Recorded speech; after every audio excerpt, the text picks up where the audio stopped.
The value of shares in the electronics giant Samsung has fallen sharply on the South Korean stock exchange after an American court decided that some of its devices copied features of Apple's iPhone and iPad.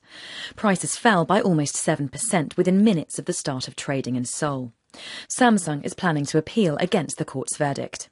Over the last few years, the companies that produce smartphones have spent billions of dollars on patents. According to one estimate, a smartphone could have up to 250,000 patents on its design and functions. Barry Fox is a technology expert and a former patent agent. Dan Damon asked him what exactly the jury thought Samsung had violated in Apple's patents.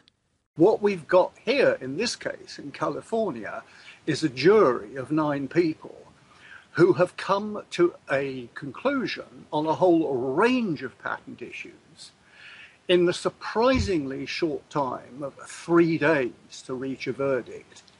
And I think it's pretty darn clear that they really had no hope of understanding the complexity of the conflicting issues that were put before them. In other words, whether Samsung was infringing Apple's patents and whether Apple was infringing Samsung's patents.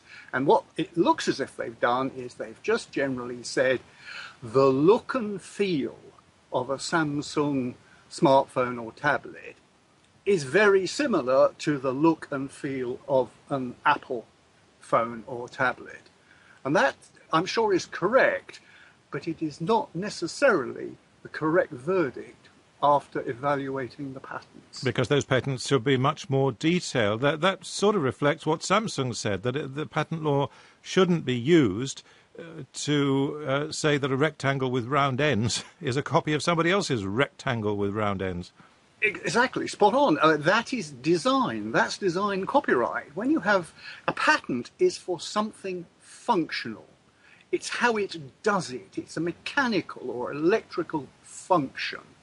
How much is this slowing down the development of smartphones? Or do companies like Samsung, when they find that there is a difficulty with a patent, just come up with some new idea?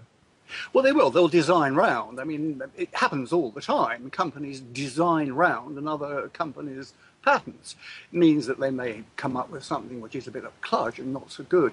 But the real problem here, apart from who will pay the lawyers' bills, and believe you me, it will be us in the long term if we buy these phones that will pay the lawyers' bills. The real issue is that it will tie up the engineering expertise of both these companies. They're going to be spending, and will have already spent, so much time educating the lawyers, explaining to the lawyers, analysing who's doing what, that they're not thinking ahead, they're looking backwards.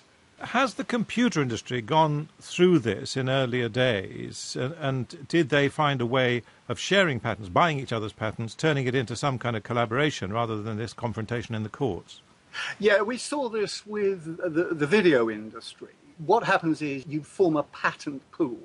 All the companies who have got patents on something similar, like DVD or CD, they get together and they pool their patents. And then anyone who wants to make a CD player or a DVD player takes the license from the patent pool. It makes so much better sense.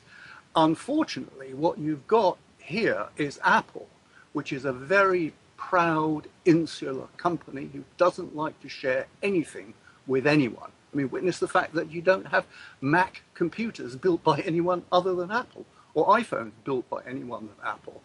And Samsung, one of the relatively new giant upstarts in Korea, is a very proud company too. So the idea of these two giants actually pooling their patents, I think, is a pipe dream. Barry Fox, a technology expert and a former patent agent.